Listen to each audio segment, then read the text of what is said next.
Dear student, good morning, सुप्रभात, नमस्कार। एक बार पुनः स्वागत है। आज हम बात कर रहे हैं उत्तराखंड के प्रमुख आंदोलन, जिसमें कुली बेगार पर आज हम बात करेंगे। कुली बेगार अपने आप में एक महत्वपूर्ण टॉपिक है। सबसे पहले इसके इतिहास पर हम बात करते हैं कि किस प्रकार से आरंभ हुआ, इसकी ऐतिहासिक पृष्ठभूमि क्या है। सबसे पहले चंद शासकों ने राज्य में घोड़ों से संबंधित एक कर घोड़ालो निरूपित किया था। संभवतः कुली बेगार प्रथा का यह प्रारंभिक रूप था। आगे चलकर गोरखाओं के शासन में इस प्रथा का इसे व्यापक रूप ले लिया, लेकिन अंग्रेजों ने अपने प्रारंभिक शुरू में काल में इसे समाप्त कर दिया। पर धीरे धीरे अंग्रेजों ने न केवल इस व्यवस्था को पुनः लागू किया, परंतु इसके दमनकारी रूप तक पहुंचाया। पहले यह कर आम जनता पर नहीं, वरन उन मालगुजारों पर आरोपित किया गया जो भूमि स्वामित्व या जमींदारों से कर वसूला करते थे। अतः देखा जाए तो यह प्रथा उन काश्तकारों को ही प्रत्यक्ष तौर पर प्रभावित करती थी जो जमीन का मालिकाना हक रखते थे। परंतु वास्तविकता के धरातल में सच यह था कि इन संपन्न भूमि स्वामित्व और जमींदारों ने अपने हिस्से का कुली बेगार, भूमि विहीन कृषकों, मजदूरों व समाज के कमजोर तबकों पर लाद दिया था, जिन्होंने इसे सशर्त पारिश्रम के रूप में स्वीकार कर लिया। इस प्रकार यह प्रथा यदा कदा विरोध के बावजूद चलती रही। और कुली बेगार जो उत्तराखंड में है, उसको देखा जाए तो उत्तराखंड में कुली बेगार प्रथा ब्रिटिश शासन से पहले से ही चलती आ रही थी, लेकिन ब्रिटिशों ने इस बेगार प्रथा के माध्यम से यहाँ के लोगों का अनेक प्रकार से शोषण करना शुरू किया। पहले हमने जान लिया कि शुरुआती दौर में इन्होंने इसे समाप्त कर दिया था, लेकिन इसे और दमनकारी रूप तक पहुंचाया इन्होंने। बेगारी प्रथा के अंतर्गत यहाँ के लोग ब्रिटिश अधिकारियों का सामान ढोते, ब्रिटिश अधिकारियों के लिए भोजन मुहैया कराते थे, जबकि ब्रिटिश इसके बदले यहाँ की जनता को कुछ भी नहीं देते थे। इस प्रथा के बेगारी प्रथा 3 प्रकार की थी। केवल कुली बेगारी नहीं थी, एक कुली बेगारी, कुली उतारी, कुली बर्दाश्त 3 प्रकार से थी। इसे हम आगे भी पढ़ेंगे। बस मैं एक कहानी के माध्यम से आपको यहाँ सुना रहा हूँ कि आप इसको समझ पाएँ। कुली बेगारी क्या थी? जब कोई ब्रिटिश अधिकारी एक गांव से दूसरे गांव के लिए भ्रमण पर जाता था तो वहाँ के लोगों से बिना पैसे दिए सामान एक गांव से दूसरे गांव पहुंचाया जाता था उनके द्वारा। और कुली उतारी क्या थी? जब गांव के लोग सड़कों पर उतरकर कुली का काम करते थे तो उसे कुली उतार कहा जाता है। कुली बर्दाश्त क्या था?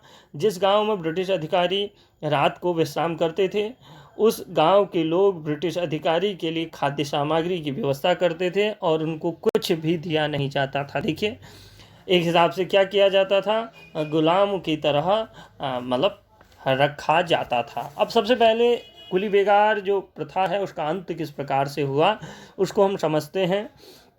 यहाँ देखिए, कुली बेगार जो प्रथा है उसको एक बार स्लाइड के माध्यम से समझेंगे, फिर उसके बाद इसका अंत पे भी हम बात करेंगे। उत्तराखंड में बेगार प्रथा ब्रिटिश शासन से पहले से चली आ रही थी। ब्रिटिशों ने बेगार प्रथा के माध्यम से यहाँ के लोगों से अनेक प्रकार से शोषण करना शुरू करा। बेगार प्रथा के अंतर्गत यहाँ के लोग ब्रिटिश अधिकारियों का सामान ढोते, ब्रिटिश अधिकारियों के लिए भोजन मुहैया कराते, जबकि ब्रिटिश इसके बदले यहाँ की जनता को कुछ भी नहीं देते थे। यह हम पूर्व में भी जान चुके हैं और मैं पुनः इसका 3 जो स्तर में इसको किया जाता था ये भी मैं आपको बता चुका हूँ। कुली बेगार, कुली उतार और कुली बर्दाश्त। कुली बेगार क्या था? एक गांव से दूसरे गांव भ्रमण के लिए जाते और उनका सामान ढोते। कुली उतार क्या था? गांव के लोग सड़क पर उतरकर कुली का काम करते थे, इसे कुली उतार कहा। और कुली बर्दाश्त किसे कहा? गांव के लोग ब्रिटिश अधिकारी के लिए क्या करते थे? भोजन की व्यवस्था, खाद्य सामग्री की व्यवस्था करते थे, खाने पीने की व्यवस्था करते थे, लेकिन उनको क्या है? कुछ भी नहीं दिया जाता था। तो यह क्या हो गया? यह हो गया कुली बर्दाश्त। इस प्रकार से कुली जो प्रथा थी, ये 3 बेगारी जो प्रथा थी, 3 प्रकार से 3 भागों में इसे बांटा जा सकता है। चलिए, कुली बेगार आंदोलन पर अगर बात की जाए तो 1822 ईस्वी में कुमाऊं के तत्कालीन कमिश्नर ट्रेल ने खच्चर सेना की स्थापना करी, जिससे क्या किया जाता था? सामान की ढुलाई कराई जाती थी। 1895 ईस्वी में अल्मोड़ा अखबार के द्वारा एक कथन प्रकाशित किया गया। कहा कि आज हमारा जो शरीर है उसके प्रत्येक अंग पर क्या लगा दिया गया है? टैक्स लगा दिया गया है, कर लगा दिया गया है। 1903 ईस्वी को लॉर्ड कर्जन कुमाऊं व गढ़वाल की यात्रा पर आए। वह गिरवाण के गौरी दत्त वेस्ट और महंत नारायण दास ने उनसे मुलाकात की और गुली बेगार और जंगलात कानून पर चर्चा करी। 1904 ईस्वी में इलाहाबाद उच्च न्यायालय ने बेगार जो प्रथा थी उसको अवैध घोषित कर दिया, अर्थात ये अवैध घोषित हो चुकी थी। कुली एजेंसी की बात की जाए तो 1808 से लेकर के 24 तक इसको समझते हैं। कुली एजेंसी का पूरा नाम transport and supply corporation association. कुली एजेंसी का विचार सर्वप्रथम गिरिजादत्त नैथानी ने रखा। 1908 ईस्वी में जोधा सिंह नेगी ने कुली एजेंसी की स्थापना की। वह इसका मुख्यालय पौड़ी था। 1912 ईस्वी में लेस्डोन में कुली एजेंसी की स्थापना हुई। 13 में रुद्रप्रयाग में कुली एजेंसी की स्थापना हुई और 14 जुलाई 1913 में अल्मोड़ा अखबार के संपादक बद्रीदत्त पांडे ने कुली बेगार व जंगलात विरोधी कानून के विरोध में एक लेख छापा, जिसमें बताया कि जंगलात कानून हमारी आर्थिक गतिविधियों पर असर करता है, लेकिन बेगार प्रथा हमें मानसिक रूप से पीड़ित करता है, परेशान करता है। 1920 ईस्वी में कुमाऊं परिषद के चौथे अधिवेशन में हरगोविंद पंत की अध्यक्षता में कुली बेगार प्रथा को समाप्त करने का प्रस्ताव रखा गया और 1920 में बद्रीदत्त पांडे ने कोलकाता जाकर गांधी जी से मुलाकात की और कुली बेगार प्रथा से अवगत कराया।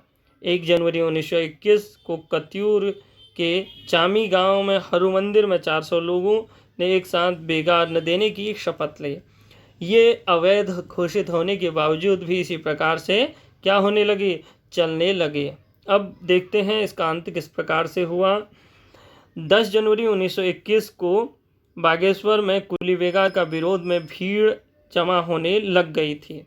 अल्मोड़ा के उस समय तत्कालीन कमिश्नर कौन थे? डाइबल थे। ने भीड़ पर ज़्यादा ध्यान नहीं दिया।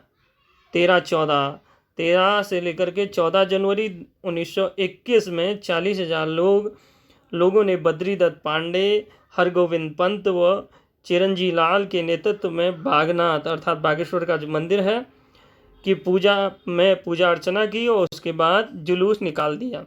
जुलूस के सबसे आगे झंडे पर लिखा था कुली बेगार बंद करो, बंद करो।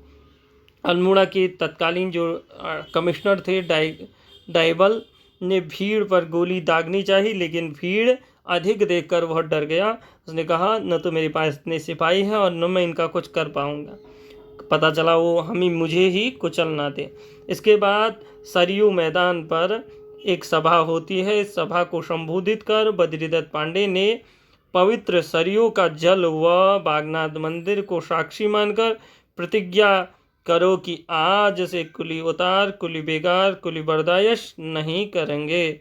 यहाँ बर्दाश्त ये आप देख लेना। हाँ, 13-14 जनवरी 1921 को बागेश्वर में सरयू नदी के किनारे उत्तरायणी मेले में बद्रीदत्त पांडे, हरगोविंद पंत व चिरंजी लाल के नेतृत्व में लगभग 40,000 लोगों ने आंदोलनकारियों ने बेगार न देने का संकल्प लिया और ये माना जाता है कि उन्होंने सरयू नदी के जल को हाथ में लेकर के और बागनाथ जी को साक्षी मान करके प्रतिज्ञा करी कि आज से कुली बेगार, कुली उतार, कुली बर्दाश्त हम नहीं करेंगे। सभी मुखियों व ग्राम प्रधानों ने बेगार संबंधी जो रजिस्टर उनको मिल रखे थे सरयू में बहा दिए। इसी आंदोलन के पश्चात बद्रीदत्त पांडे को कुमाऊं केसरी की उपाधि प्रदान हुई। यह आपसे प्रश्न हमेशा पूछा जा सकता है कि कुली बेगार आंदोलन के बाद किसे कुमाऊं केसरी की उपाधि दी गई? तो कुमाऊं केसरी की उपाधि बद्रीदत्त पांडे जी को दी गई, क्योंकि ये अपने आप में एक महत्वपूर्ण वो है। कई बार पूछा भी जाता है कि कुमाऊं का केसरी किसे कहा जाता है, तो कुमाऊं केसरी किसे कहा जाता है? बद्रीदत्त पांडे जी को कहा जाता है। धन्यवाद। फिर मिलूंगा अगली वीडियो में अगले विषय के साथ। नमस्कार, धन्यवाद।